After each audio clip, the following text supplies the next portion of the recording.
Welcome back, everybody, all three of you. Welcome back to Book Reviews on Pinnacle of Glory.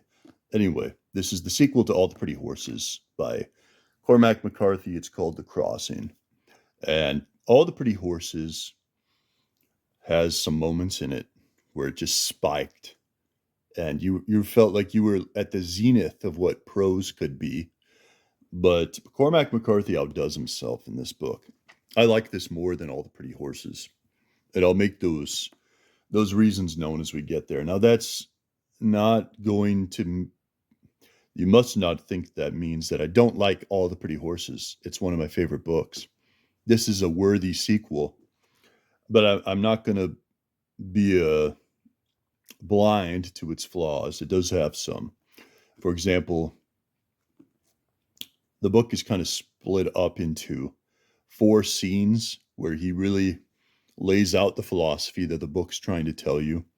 And I have to tell you, in the fourth scene, I was losing interest pretty quick.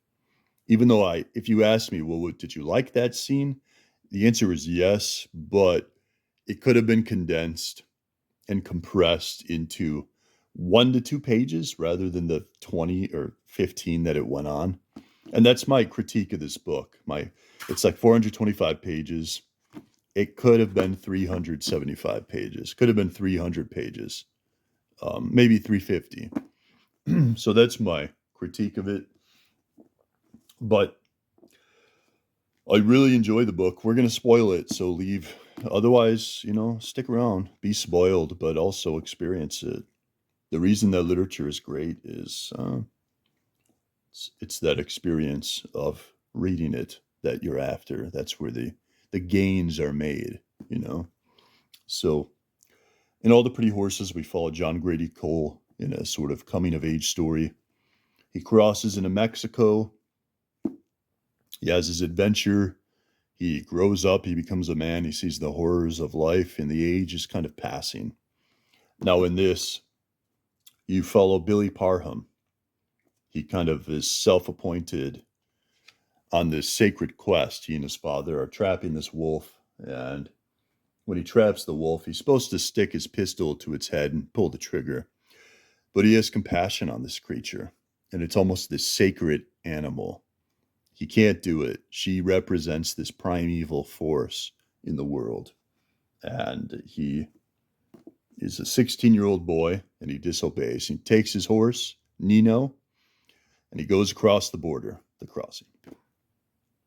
And when he crosses into Mexico, you have to understand that Mexico in this trilogy so far is almost like the wilderness in the Bible. It's the primordial chaos where law and order are just words, and right and wrong and mission and honor and nobility. I mean, they matter, but they're not guaranteed. And I don't want to appeal to the slime of society by giving a disclaimer. I find that demeaning, so I'm not going to, but I'll just say this, I guess. I'll say this. You must not think that he is hating on Mexico by making it that place. That's ridiculous, and I'm not going to say anymore. I've already said too much. It's typology. Mexico represents the maelstrom of uncertainty, and it's not commentary on America. That's not what he's doing here. I don't think, honestly, I guess I shouldn't even have to say that. People who think that way have already left this video. For those who are actually interested in the mythopoetic elements that McCarthy brings, and he does, and I love them. They're wonderful. They're such a delight. Anyway, he goes down to Mexico, and he starts to see things for what they are. And you get a few scenes where you get to see it from the wolf's point of view. She's this, like I said, she's a mythical creature.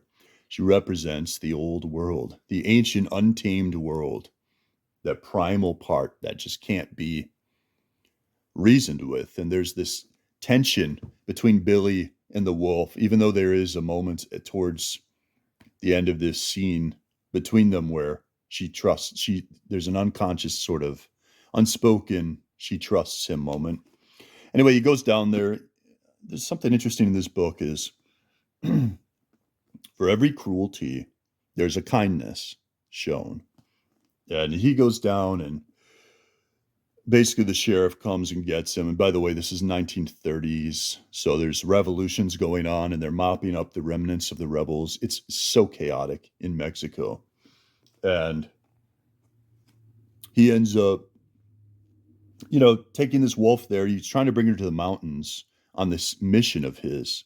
He makes this crossing, which is basically a baptism. You can think of it as a baptism, after which you are no longer the person you were before you descended into these waters. So he makes that first crossing. She gets captured, he gets captured, and he keeps telling everyone, listen, that's my wolf. I need to take her to the mountains. And initially, some of them, they care. They're like, oh, we get it. But he finally finds this sort of circus that comes into town, and they take her, and they're unleashing these, these dogs on her. And she's holding off for like 2 hours, and it's like this whole ring is going on, and outlaws are there, and they're essentially just going to kill her and take her pelt. And she's pregnant with cubs.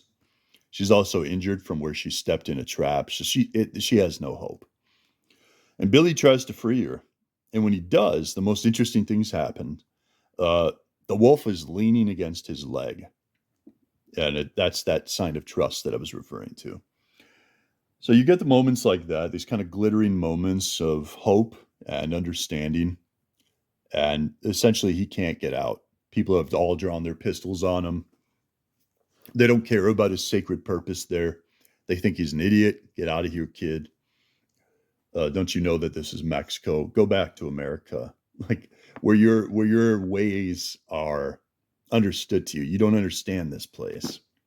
And anyway, it ends up in a very heartbreaking scene. He has to shoot the wolf to stop her misery. She's been fighting for 2 hours. They keep putting dogs in pairs of twos to snap at her. She's already injured. She's been suffering. He just walks right in. He just marches in, takes his pistol out, puts it to her head, pulls the trigger, ends her.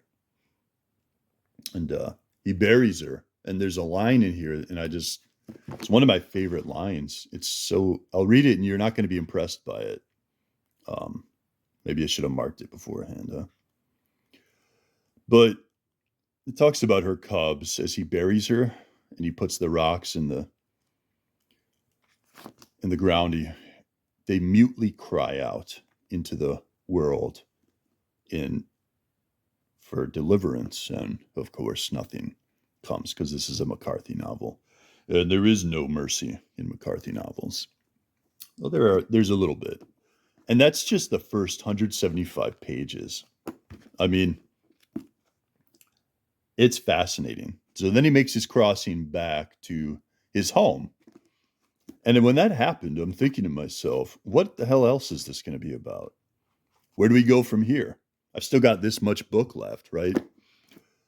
Well, it gets worse. John Grady Cole,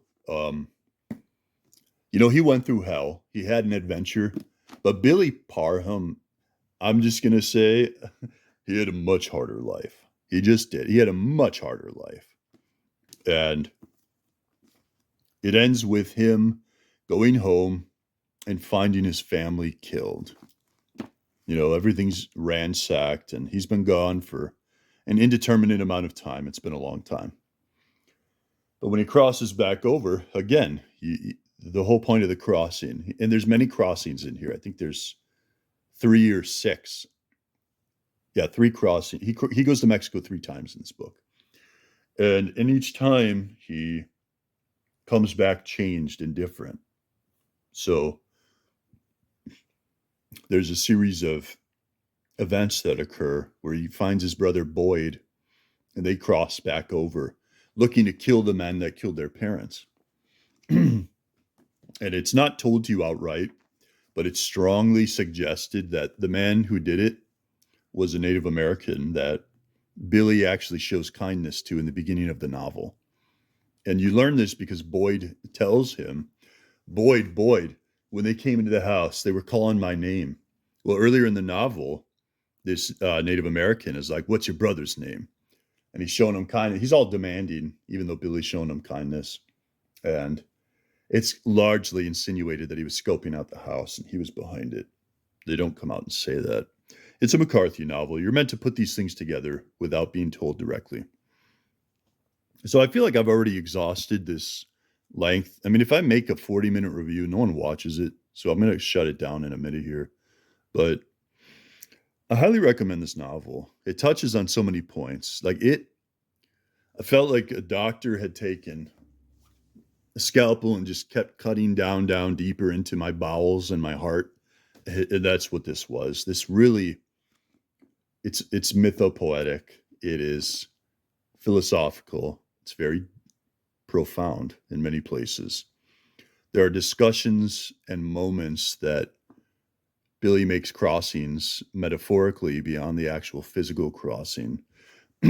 One is where he sees this naked prima donna, and there's this China traveling circus that he and his brother are fed, and they kind of participate in a little bit. The way it describes her is this kind of sacred object shimmering on the waters. And he's a young man. It's his first time seeing this, and it's describing how he's like changed after this. I actually found that really well written. Did you say she was a sacred object? I did. In fact, say that. I don't care. The scene is excellent. And then the next day he talks to her. They don't bring that up. She sees him at one point, and she walks away. He sees her as this wise woman after that too. She gives him this advice and sticks with him through the novel. That scene is excellently written, and so are many others. And the one that most people are going to talk to, give me 3 more minutes, I'll shut this down. There's a series of scenes that kind of reveal to you what the novel's about, crossings, if you will. Billy is a man who carries sacred wounds that are unable to be spoken to others. You either know about them and share them or you don't. And at places in the novel, he'll encounter people that he's met earlier in the novel. And he's not the same person, and neither are they. They've made the crossing. He has an excellent conversation with an ex-priest, a blind man, the prima donna, and then some gypsies who are talking about airplanes. And it's almost like a ship of Theseus kind of thing. And there's some disastrous moments. His brother Boyd and this Mexican girl who's accompanying them, she's like their sister. One day in the middle of the night, they just take off. And then you have Billy. He looks for him everywhere. He can't find him. And time goes on. And eventually, hey, I'm spoiling the whole thing. His brother is dead. And that is like the most. If you ever saw No Country for Old Men and Llewellyn Moss just kind of dies off screen and you're just gutted, that's what happens. But I actually think it's worse. Because his brother lives up to this myth, this song that they are singing.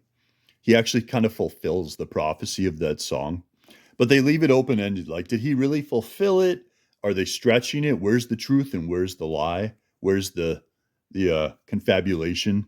They don't really tell you. And so it's kind of open-ended, but anyway, there are so many moments that are so excellent. This is a heart-wrenching novel, and I really look forward to reading the third. I can't wait for John Grady Cole and Billy Parham to meet. I'm so looking forward to that. I can't wait to get my hands on it. Anyway, this novel will have you thinking very deeply and pondering many things. The bit with the blind man is so good. It's excellent. This is better than Blood Meridian, in my opinion. Even though it drags at points, I really do think it's better than Blood Meridian. And if you've read Blood Meridian, you're going to see they were surely penned by the same man. The terrain itself is a character in the story. The setting is just as important as the characters. There's all these kindnesses shown to him. There's so many cruelties shown to him. And he's carrying these wounds and he's trying to make sense of it. He's trying to understand God and God's hand in it. When he talks to the priest, it's one of the most profound discussions I've ever read in a book. So there's no overt elements to this that link it to all the pretty horses. This is the last thing I wanted to say. But there is one that I find fascinating, and it's with the way that both books start and end. In All the Pretty Horses, it starts and ends with a funeral. And in The Crossing, it starts and ends with a wolf or a canine. He starts by showing compassion to this ancient creature and taking it out into the woods. But after everything he goes through, he's like a silent witness to the madness of the world in a way that few others are. At the end, when he finally goes home and just says, I don't know what it was all about. I don't fully understand. I'm coming to grips with all the things that have happened. I'm not using that word. That word trauma is so, may it be wiped from the collective memories of humanity. I hate that word.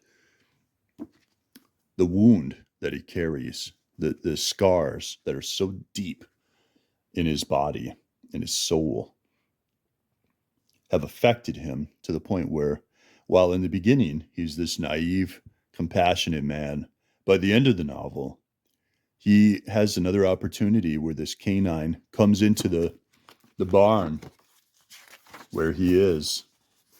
And instead of showing compassion to it, it's complete opposite. He starts throwing rocks at it. He starts yelling at it, "Get out of here, go." He grabs a pipe and starts swinging it at it. And it's like it's 3/4 dead. And it's howling again and again in its heart's despair until it was gone from all sight and all sound in the night's onset. And the next day, when he realizes what he's done, and this is the end of the novel, he puts his hands on his face, buries his face in his hands, and he weeps because he realizes that sort of innocence that he had is gone. It's long gone. And that's mirroring one of the characters that he was told about by the priest earlier. This old man he bore grief after grief, and the sorrow just pressed on him until he eventually became so mired in sadness and melancholy that, as the priest says, who would seek the company of such a man?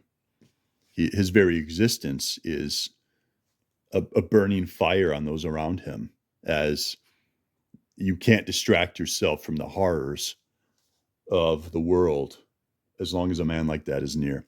Anyway, that's the last thing I wanted to say. Now get out of here and buy the book.